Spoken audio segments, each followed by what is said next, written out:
마태복음 1장 18절에서 25절 예수 그리스도의 태어나심이라는 말씀의 제목으로 함께 은혜의 말씀을 나누고자 합니다.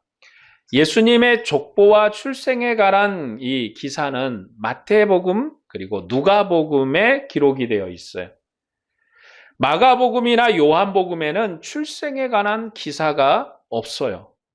어디에는 있고 어디에는 없는 것은 그 성경이 가지는 특징 때문에 그런 거예요. 마가가 요한이 예수 그리스도께서 태어나셨던 그 모습을 또 그 내용을 몰라서 기록을 안 한 게 아니라 문맥의 흐름상 필요가 없기 때문에 기록을 안 한 거죠.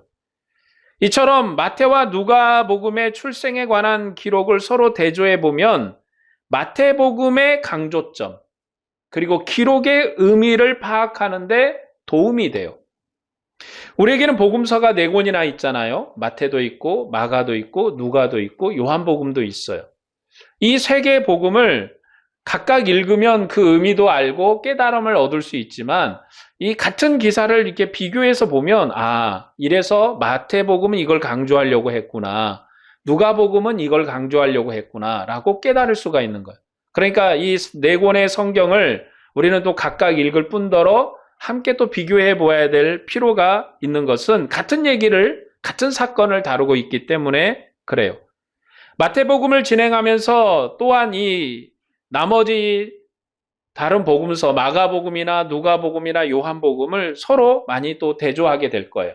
왜냐하면 한 가지 사건에 대해서 여러 가지 이야기를 하고 있기 때문에 그걸 비교해 보면 그 한 가지 사건에 대한 강조점, 무엇을 강조하려고 했는지, 다른 복음서에는 이런 내용이 없었는데 이 복음서에서는 왜 이런 내용이 있는지, 다른 복음서에서는 이렇게 말을 했는데 이 복음서에서는 왜 이렇게 또 말하고 있는지를 우리가 알 수가 있는 거예요. 그래서 누가복음을 대조하는 것은 마태복음은 단순한 출생 기록이지만 누가복음은 아주 자세해요. 누가복음의 기록은 아주 자세하고 긴 출생 기록이 있어요. 그래서 마태복음을 보충하려는 게 아니에요. 그러니까 마태복음의 내용을 보충하기 위해서 누가복음의 이야기를 하려는 것이 아니라 각 성경의 차이점을 통해서 마태복음의 강조점을 파악하기 위해서 상호 간의 대조가 반드시 필요하다. 그래서 복음서를 해가면서 왜 갑자기 누가복음도 있고 마가복음도 있고 막 그러는 이유가 다 이 복음서의 강조점을 나타내기 위해서인 것입니다. 그러면 누가복음은 우리 중에 어떤 얘기를 하고 있는가 하면 우리 중에 이루어진 복음의 사실에 대해서 처음부터 목격자와 말씀에 일꾼된 자들이 전해준 그대로를 근원부터 차례대로 기록했다라고 기록 이유를 누가복음은 밝혀요. 그러니까 누가복음의 기록은 상당히 자세하게 기록이 되어 있어요. 그럼 반대로 무슨 얘기입니까? 마태나 마가복음은 기록이 자세하지 않다는 얘기거든요. 왜냐하면 누가복음을 기록한 목적이 많은 목격자들이 있었어요. 또 이전에 많은 일꾼들이 많은 말을 했고 많은 기록들이 있어요. 그런데 이게 많은 얘기가 있고 많은 말도 있는데 체계적으로 정리가 좀 안 된 것 같아. 뭔가 좀 앞뒤가 없고 체계성이 좀 부족한 것 같아. 누가가 사도 바울의 제자이고 그리고 의사 선생이에요. 의사 선생으로서 자세하게 기록하려고 목적을 가지고 기록했다. 그래서 누가복음에서 기쁜 소식은 그 근원의 시작이 어디서부터 시작을 하냐면 제사장의 간구에 대한 하나님의 구원으로 시작을 해요. 하나님은 제사장의 기도에 응답해서 임신하지 못한 늙은 그의 아내에게 기쁜 구원의 소식을 전합니다. 그 기쁜 구원의 소식이라는 것이 뭐냐면 선구자인 세례 요한의 탄생에 관한 사건이에요. 그러니까 누가복음은 예수 그리스도의 태어남부터 먼저 다루는 것이 아니라 이제 세례 요한의 탄생에부터 이야기를 하는데 세례 요한의 아버지가 직업이 뭐였어요? 제사장이었다. 여기서부터 시작을 하는 거죠. 굉장히 중요한 얘기예요. 그거는 이제 나중에 제가 전에 누가복음도 우리가 함께 나눴지만 이 제사장 이야기를 하는 게 굉장히 중요한 게 누가복음은 제사장과 관련된 내용을 굉장히 의미 있게 다루는 거거든요. 예수님을 제사장으로 표현하는 의미로 다루기 때문에 그런 부분이 있습니다. 그리고 이 기쁜 구원의 소식은 처녀의 태에서 구주이신 하나님의 아들을 잉태한 사건으로 이제 연장이 되는 거죠. 이 새로운 잉태는 하나님께서 자기 백성에게 새 생명을 주시는 새로운 나라의 출발이면서 하나님의 언약이 이루어지는 전능하신 하나님의 능력의 일이다. 이것이 누가복음의 예수 그리스도의 출생에 관한 기록과 그 이후예요. 선지자였던 세례 요한을 먼저 얘기하고 세례 요한의 아버지가 제사장이었다. 그럼 세례 요한은 뭐예요? 제사장이죠. 세례 요한의 직업은 제사장인 거예요. 왜냐하면 아버지가 제사장이었기 때문에 아들도 제사장인 거죠. 아론 지파의 후계인 거예요. 그와 반면에 이제 예수 그리스도는 다윗의 후손이죠. 유다 지파의 후손이고 이 둘이가 연결되는 것은 마리아와 그리고 이 세례의 어머니와 연결되는 것을 누가복음은 기록을 합니다. 이런 기록을 통해서 이 새로운 잉태, 이제 임신을 못하는 그 제사장의 아내가 임신한 사건이나 처녀가 임신한 사건이나 이 두 가지의 사건을 얘기하면서 새로운 출생, 새로운 탄생에 대한 이야기로 하나님의 능력에 일한 일들을 설명하는 게 누가복음이에요. 그에 반해서 마태복음은 그리스도 예수의 계보, 예수 그리스도의 나심을 기록함으로 그의 복음을 시작을 해요. 그러니까 누가복음은 어디서부터 시작을 합니까? 출생에 관한 기록을 시작하는데 제사장 가문부터 시작을 해요. 제사장 가문부터. 네, 마태복음은 어떻게 시작합니까? 계보부터 시작을 하는데 바로 그리스도의 태어나심에 아브라함과 다윗의 후손 계보부터 시작을 한다. 계보에 관해서도 마태복음은 왕통에 관한 거예요. 왕통. 누가복음에도 이제 계보가 있는데 이 계보는 혈통에 관한 거예요. 왕통과 혈통. 그러니까 이 누가복음의 족보는 그냥 그의 조상이 누구였는가 어디까지 연결되는 혈통이에요? 아담까지 연결되는 혈통이 누가복음이에요. 아담까지 가죠. 왜 아담까지 갑니까? 제사장이 뭐 하는 사람이에요? 자기 백성의 죄를 용서하는 사람이잖아요. 예수님이 제사장으로 자기 백성의 모든 질고를 지고 십자가에 죽으셨다. 그걸 연결하기 위해서 아담까지 가는 거고, 자, 마태복음은 무슨 얘기를 하고 싶어 하는 거예요? 예수 그리스도는 왕이시다. 왕에 대한 얘기거든요. 그러니까 그 계보마저도 왕의 계보, 왕통에 관한 계보의 기록으로 나가는 거예요. 이처럼 같은 성경이지만 두 개를 이렇게 비교를 해보면 뭘 얘기하려고 하는지가 이제 명확하게 색깔이 달라지기 시작하죠. 마태복음은 무슨 얘기를 하고 싶을까? 누가복음은 무슨 얘기를 하고 싶을까? 그러니까 우리가 성경을 읽을 때는 사실 기록한 거는 하나님의 놀라운 신비한 계시의 일이지만 이걸 누가 기록을 했어? 결국 사람이 기록을 했단 말이죠.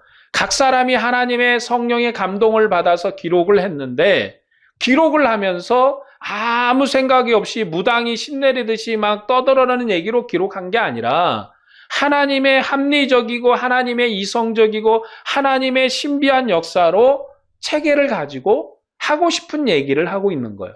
그 의도와 목적과 하고 싶은 얘기에 따라서 그래서 누가복음에 있는 이야기는 마태복음에 없기도 하고 마태복음에 있는 이야기는 누가복음에도 없어요. 자, 아까 누가복음은 자세히 기록한 게 특징이라고 그랬잖아요. 그런데 마태복음에는 동방박사들에 대한 얘기가 있어요. 근데 누가복음엔 있을까요? 없을까요?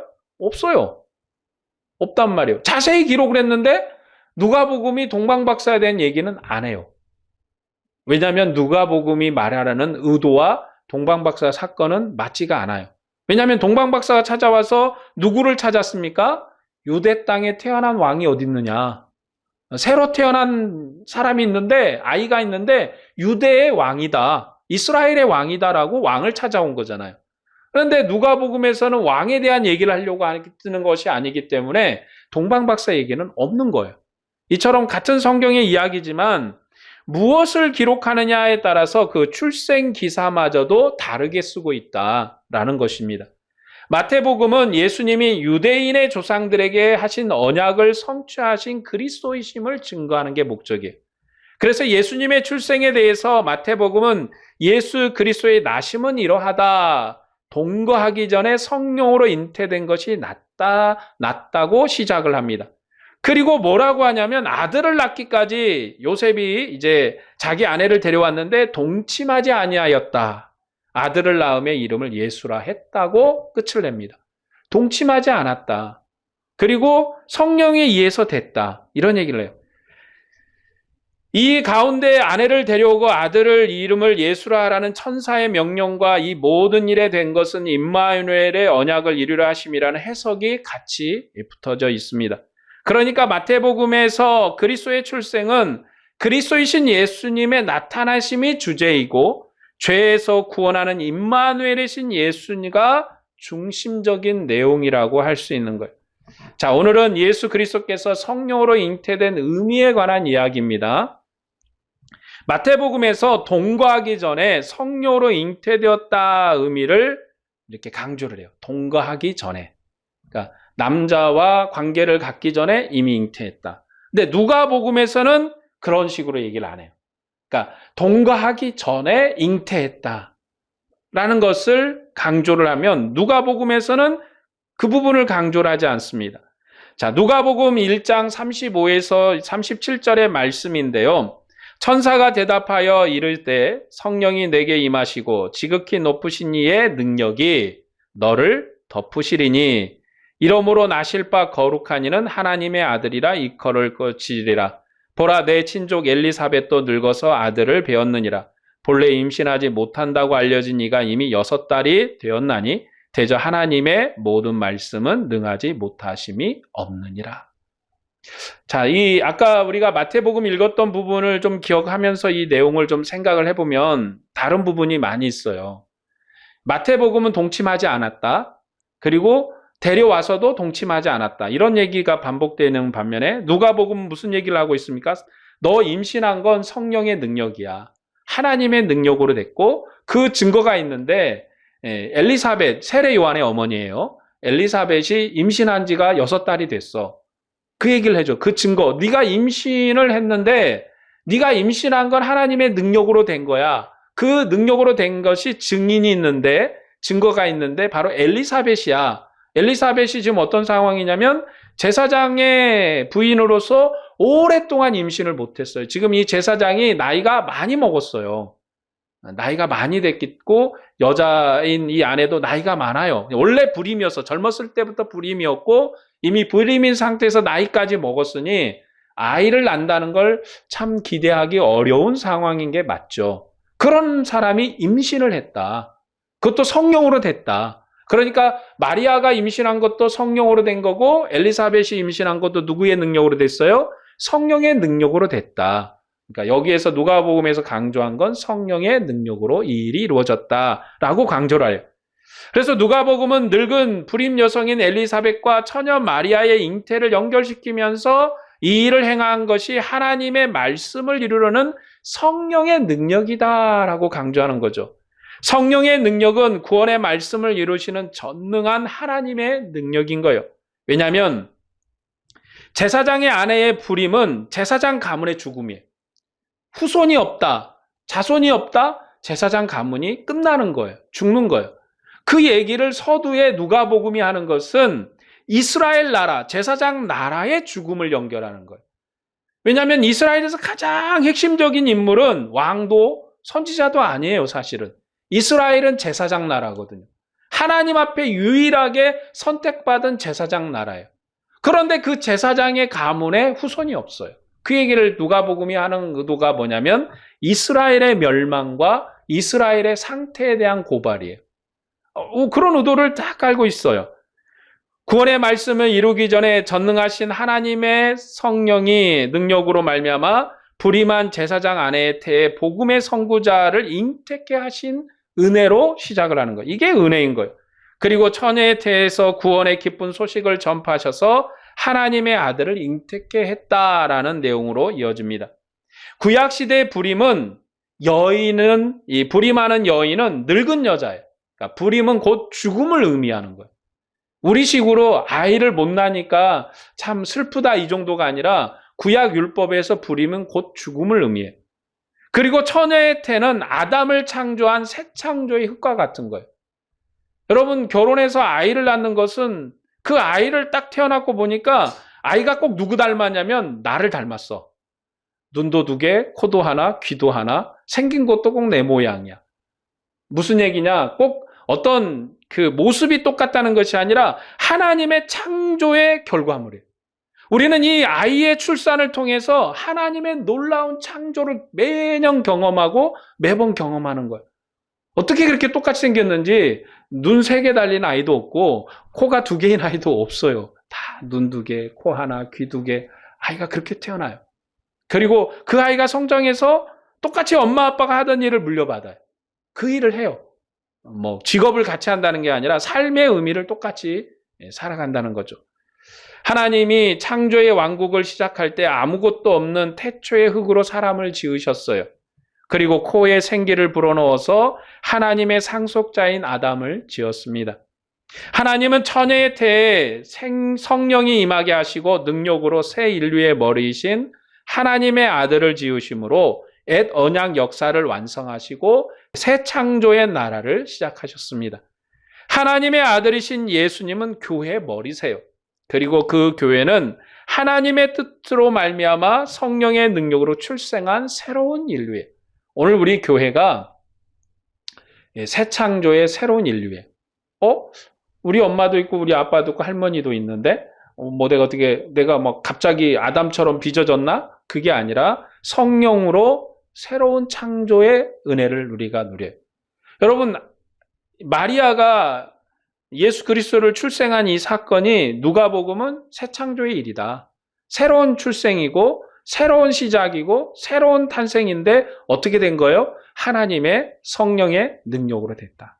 우리가 그리스도를 머리로 한 새로운 인류가 된 것은 누가복음적 해석으로 어떤 거예요? 하나님의 능력, 성령의 능력으로 우리가 그리스도의 나라의 새 백성이 된 거예요. 우리가 교회가 된 거예요. 그건 무슨 의미냐면 교회의 머리이신 그리스도가 우리를 지키신다는 거예요. 나는 아무것도 아닌데 나는 볼품없는 한 사람에 불과한데 내가 누구냐? 교회예요. 우리가 교회예요. 그 교회를 누가 지켜요? 그리스도가 지키시고 인도하신다. 그래서 누가복음은 자비와 그리고 하나님의 긍휼과 하나님의 베푸신 은혜에 관한 얘기가 누가복음에 많이 돼 있어요. 오늘 마태복음을 이야기하는데 누가복음 얘기를 좀 많이 하고 있죠. 왜냐하면 누가복음의 출생을 잘 알면 이제 누가복음의 출생에 관한 얘기는 핵심은 뭐냐면 성령의 능력으로 잉태가 됐다. 그 증거가 뭐냐? 엘리사벳이라는 사람이 있는데 그 사람이 임신을 한 거 너의 증거야 라고 얘기했다는 거죠. 그래서 마태복음의 그런 얘기를 강조하면서 누가복음을 하는 것은 그 내용을 보면 이제 마태복음의 내용을 알 수가 있는 거예요. 성경의 본문은 그 책의 문맥에서 해석이 돼야 되는 거예요. 가령 예를 들면 구약에서 보면 신명기에 하나님은 사랑이시다라는 말이 나와요. 예수님도 뭐라고 시작했냐면 하나님은 사랑이시다. 말에 또 똑같아. 말이. 그러면 배경과 문맥이 같은가? 당연히 다르죠. 구약의 하나님의 사랑은요, 율법 아래서 자기 백성을 사랑하는 거예요. 이방인을 죽이는 게 하나님의 사랑이에요. 자기 백성을 벌하는 게 하나님의 사랑이에요. 어떤 식이냐면 아이들이 이제 초등학교 다니나 유치원 다니는 아이가 잘못하면 부모들이 꾸지람을 해요. 그렇죠? 그게 부모의 사랑이에요. 꾸지람을 해야 돼요. 왜냐하면 그 아이를 그대로 키우면 잘못될 거니까. 이거는 잘못한 거야. 이건 잘한 거야. 알려줘야 돼요. 그거는 어린아이의 상식이죠. 그런데 성년이 되고 나이가 먹으면 어릴 때 훈계하던 방식으로 하면 안 되는 거예요. 왜냐하면 성장을 했잖아요. 그리고 생각하는 것도 다르고 사는 방식도 달라요. 그러니까 훈계의 방식도 달라지는 거죠. 어렸을 때는 매를 때려서 가르칠 수 있다면 크면은 절대 때리면 안 되겠죠. 말로써 잘 타이르고 설명을 해줘야 돼요. 그렇기 때문에 이제 이 신약에서 하나님은 사랑이시다라는 이 부분은 그리스도 안에서 우리가 누리는 사랑이에요. 그리스도 밖의 사랑이 아니라 그리스도 안에서 누리는 사랑인데 율법과 상관없는 그리스도의 십자가의 죽으심과 부활을 통해서 누리는 영원한 생명의 사랑이에요. 하늘 생명의 사랑이에요. 그렇기 때문에 구약에서 하나님은 사랑이시다는 이 말과 신약에서 우리가 말하는 이 하나님은 사랑이시다는 이 말은 완전히 말은 똑같은데 그 내용은 다른 얘기예요. 그래서 구약에서는 다윗에게 가서 저 이방인들을 하나도 남기지 말고 다 죽여버리라고. 아니, 하나님 사랑이라며요.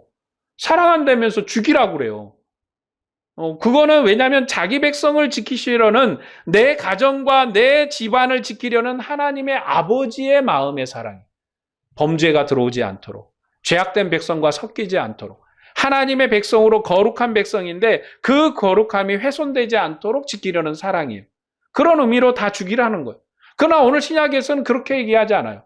원수를 사랑하실 때 어떻게 사랑하라고 말합니까? 겉옷을 달라면 속옷까지 벗어줘 부르라. 여러분, 그건 율법 안에서는 그런 절대 불가능한 일이거든요. 원수를 사랑하는 법이 어디 있습니까? 구약 율법은 어떻게 사랑을 해야 돼요? 원수를 눈에는 눈, 이에는 이, 그렇게 사랑하는 거예요. 그게 원수를 사랑하는, 왜 그게 여러분 원수를 사랑하는 일인 줄 아세요? 여러분, 원수를 미워하면 죽여버려야 하잖아요. 죽여버려야 되는 거야. 원수 내 눈을 뺐으면은 그 사람의 목숨을 취해야지, 그보다 더 심한 걸 갚아야 하잖아요. 그래야지 자기가 원수를 갚은 거지. 이게 원수 사랑인 게 왜냐면 눈을 다치면 눈만 다치게 해라. 이빨을 부러뜨렸으면 이빨만 보상받아라. 너의 소를 죽였으면 너의 소와 합당한 그대로 받아라. 이게 하나님이 자기 백성, 이스라엘 백성 간에 원수된 자들과 사는 방법이에요.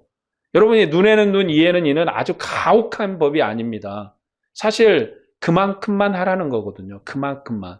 그런데 만일 이거 없으면 이스라엘 백성이 자기 형제를 살면 내 눈을 뽑아버렸어? 그럼 넌 죽었어. 넌 죽었어, 이제. 넌 이제 죽은 목숨이야. 여러분, 그러지 않겠어요? 내 눈을 뽑았는데 네 눈 하나 내놓고 끝나는 게 아니에요. 죽여버려야지. 그게 이스라엘 안에 만일 그게 넘어가면 너무나도 처참한 일들이 벌어지기 때문에 하나님께서 눈에는 눈, 이에는 이. 딱 그 정도까지. 네 소를 죽였어? 그럼 네 소 대신에 다른 걸로 받아.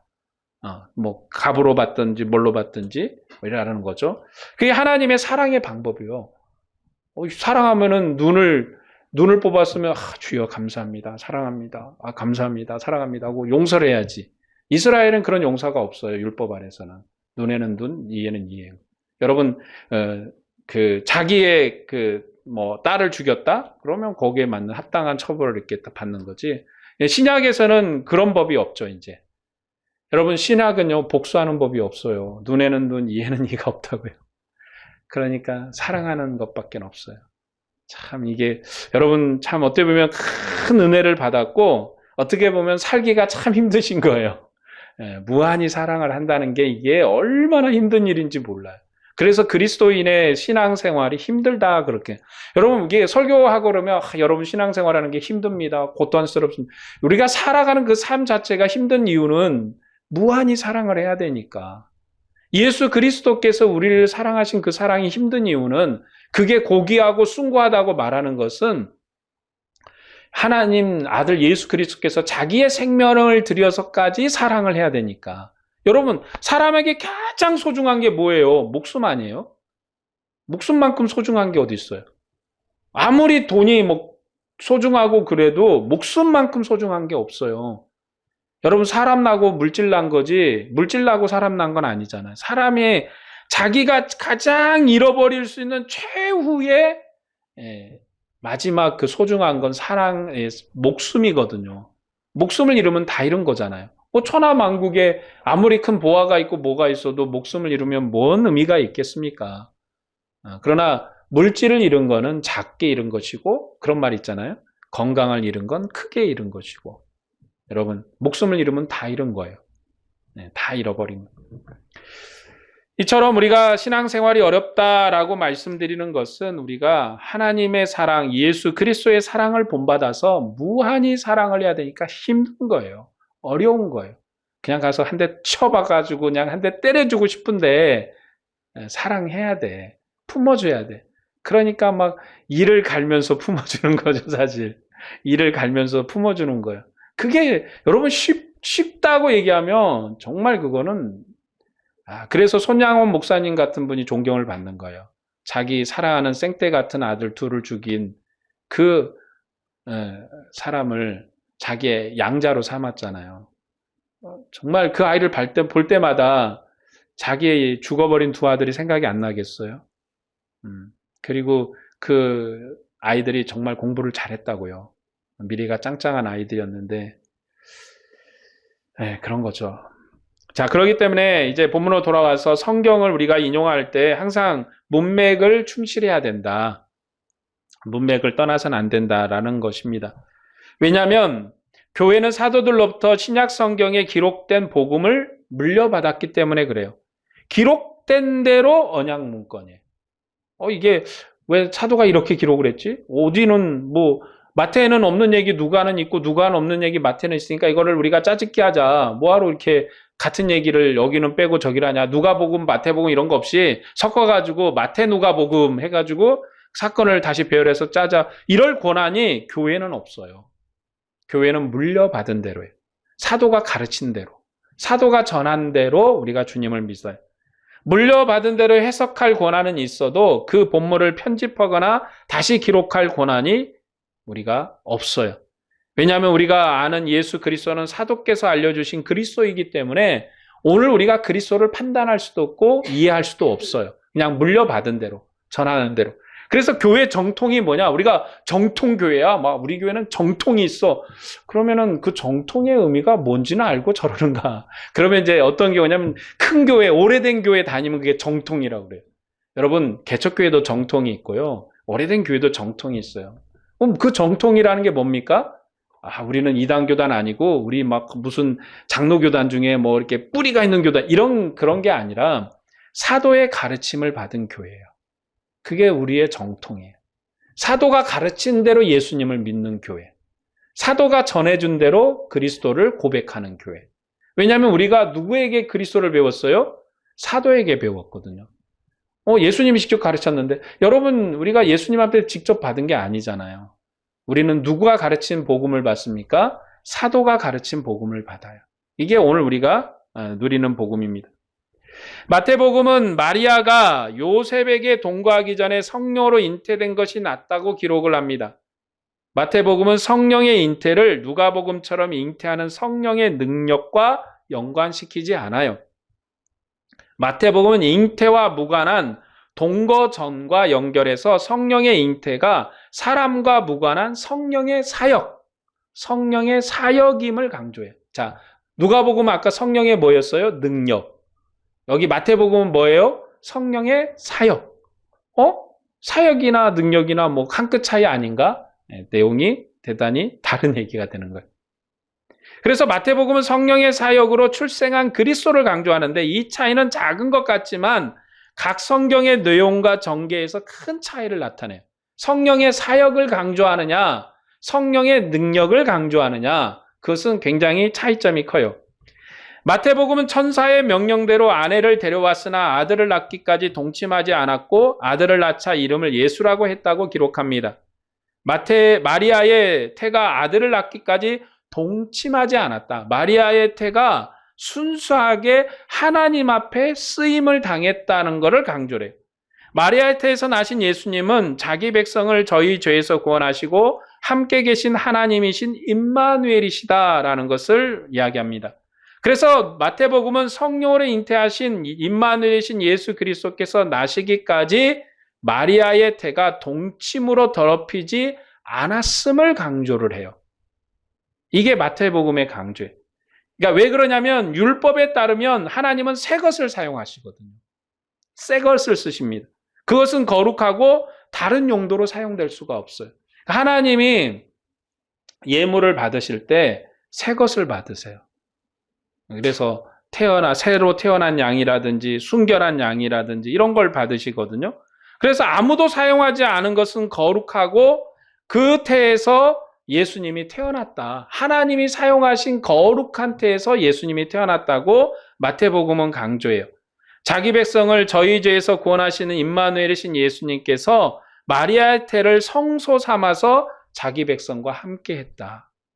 그러니까 마리아라는 이 인물이 하나님이 쓰시는 은혜의 큰 도구고 헌신자였다라는 걸 강조하는 것이 마태복음이고, 누가복음은 뭐예요? 마리아에게 성령으로 잉태되어서 성령으로 태어나셨다. 성령과 함께 하시는 분이다. 예수님이 성령과 함께 하시는 분이다 라고 강조하는 게 이 누가복음이에요. 자기 백성을 저희에서 구원하신 임마리신 예수님께서 이렇게 태어나셨고, 그리고 죽은 자 가운데서 부활하셔서 이스라엘을 상속하고 완성한 천국인 교회를 세우시고 세상 끝날까지 함께 계신다고, 이것이 성령의 능력으로 행하신 일이고 성령의 사역이다라고 마태는 강조합니다. 마태복음은 동거전의 잉태를 처녀의 잉태로 이렇게 설명하는 거예요. 누가복음은 처녀의 잉태를 성령의 능력에 의한 새 생명의 출생으로 설명하지만, 마태는 처녀의 잉태를 임마누엘의 애언을 성취한 사건으로 설명을 해요. 왜냐하면 이 모든 된 일이 하나님께 선지자를 통해서 하신 말씀을 이루려 함이라. 자, 여기서 한 가지는 왜 동치마지 전이고 처녀인가? 자, 마태복음은 처녀를 강조하고 있는 거예요. 누가복음은 처녀가 어쩌고저쩌고 이런 얘기가 안 나와요. 그냥 임신을 했는데 성령으로 임신된 거야, 이 얘기를 해주고 있는 거고, 마태복음은 동침하기 전이다. 그 얘기 뭐냐면 처녀다. 순수한 처녀인데 남자를 알지 못하는 순수한 처녀다. 왜 이걸 강조하냐면 선지자의 말씀과 관련이 있어요. 선지자의 말씀에 보라, 처녀가 잉태하여 아들을 낳을 것이요 그의 이름을 임마누엘이라 하셨으니 이를 번역한즉 하나님께서 우리와 함께 계시다 함이라 라고 번역합니다. 자, 임마누엘의 처녀 탄생은 이사야 7장 14절에 약속된 말씀이에요. 이사야 7장 14절에 그러므로 주께서 친히 징조를 너에게 주실 것이요 보라, 처녀가 잉태하여 아들을 낳을 것이요 그의 이름을 임마누엘이라 하리라. 이렇게 기록을 했거든요. 자, 이 얘기는 뭐냐면 이 이사야의 얘기는 이스라엘 백성이 멸망할 거예요. 이스라엘이 멸망할 거예요. 유다도 멸망할 거예요. 이스라엘 나라 다 멸망할 건데, 그 멸망 중에 주께서 친히 징조를 보여주실 거예요. 어떤 징조가 있냐면 처녀가 잉태해서 아들을 낳을 거예요. 처녀가 잉태해서 아들을 낳을 건데 그 이름이 임마누엘이다. 이게 이스라엘에 주신 마지막 멸망에 대한 약속이에요. 하나님은 그 아이에게 임마누엘 곧 하나님께서 우리와 함께 계신다는 이름을 주심으로 그 이름으로 자기 백성과 대대의 하나님의 은혜의 왕권이 끊어지지 않는 은혜로 함께 하실 것에 대한 그 은혜의 약속을 주셨거든요. 그런데 이스라엘이 지금 예수님께서 태어나셨을 때 이스라엘 나라는 멸망했잖아요. 예수님이 태어나실 때 유다의 왕이 없어요. 이스라엘의 왕이 있는데 헤롯이라는 왕이 있었어요. 근데 헤롯은 누구예요? 여러분, 사마리아 사람이에요.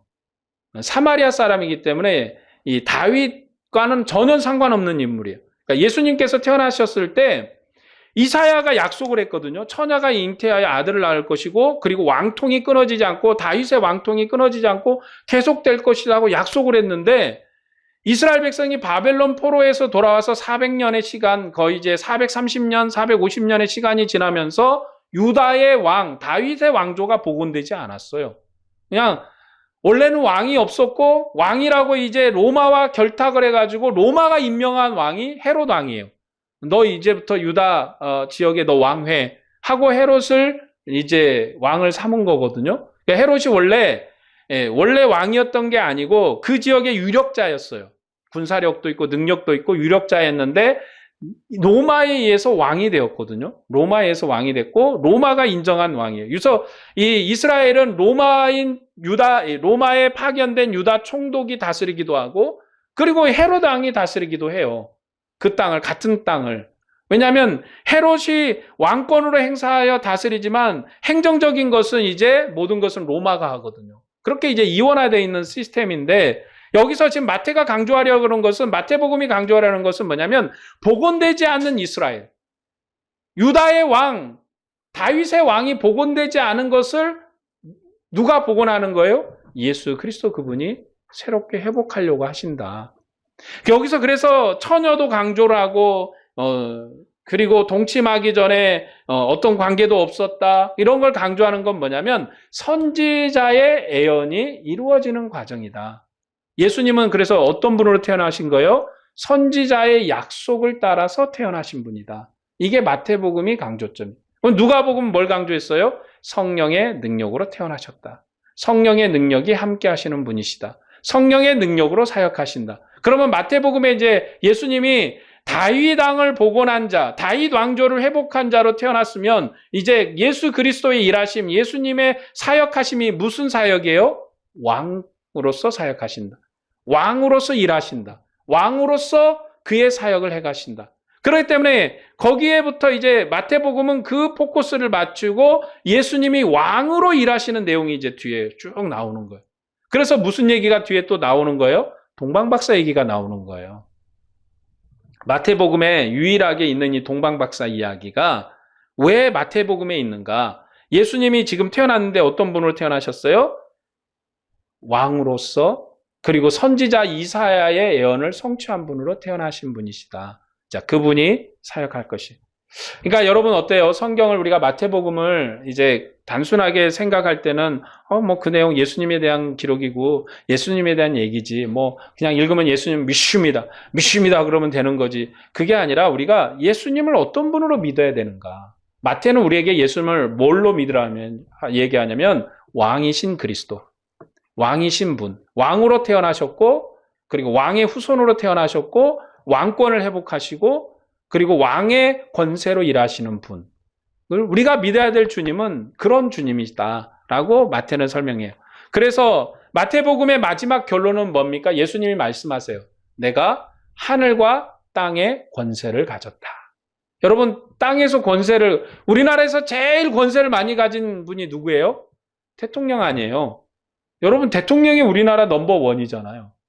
그는 우리나라의 모든 나라를 통치해달라고 국민이 투표해서 뽑은 거잖아요. 어쨌든 간에 대통령이 넘버원인 거죠.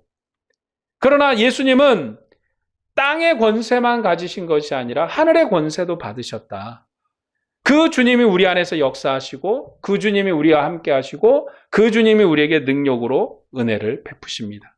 그렇기 때문에 우리가 믿음 생활하면서 아까 우리가 얘기할 때 정말 신앙생활이 힘들다고 그랬잖아요.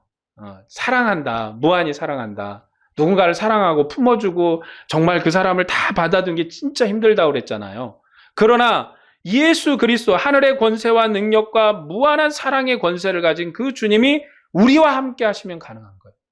사람의 노력으로는요. 원수를 사랑하는 게 불가능해요. 저 사람을 쳐다볼 때마다 막 불이 일어날 거 아니에요. 아까 손양원 목사님 말씀을 드렸지만 손양원 목사님이 자기 아들을 둘을 죽인 사람을 자기의 아들로 양자로 삼았잖아요. 인간적으로 생각하면 그 아침마다 일어나서 그 아들을 보면 막 불이 나지 않겠어요? 막 진짜 그런 부분에서 정말 저는 존경스러워요. 정말 어마어마한 일을 한 거잖아요. 그렇잖아요? 근데 그게 사람의 능력으로는 불가능해요. 사람의 능력으로. 주의 능력, 주의 권세, 성령이 우리와 함께 하시면 가능하신 줄로 믿습니다. 그게 주님의 일하심이에요.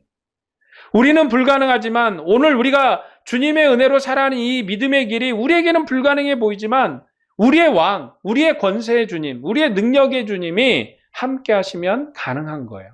불가능을 가능케 하신 주님. 사실 이스라엘은 다윗 왕조를 복원한다는 것은 다시금 꿈을 꿀 수 없는 불가능한 일이었습니다.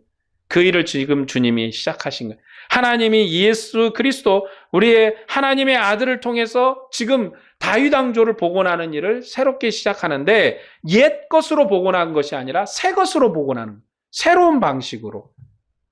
오늘 우리가 주님을 따르면서 흔들리지 아니하고 이 믿음의 길을 끝까지 걸어야 되는 것은 주님이 우리와 함께 하시고 능력과 권세로 우리를 인도하시기 때문에 그래요. 내게 닥쳐오는 어려움, 내게 닥쳐오는 아픔, 누구도 감당할 수 없고 누구도 내게 말할 수 없는 그 아픔을 우리가 감내하면서 이 길을 갈 수 있는 것은 주님이 우리와 함께 하시기 때문에 그렇습니다. 오늘도 이 주님을 사랑하는 여러분에게 주님의 은혜와 평강이 충만하기를 축복합니다. 기도하겠습니다.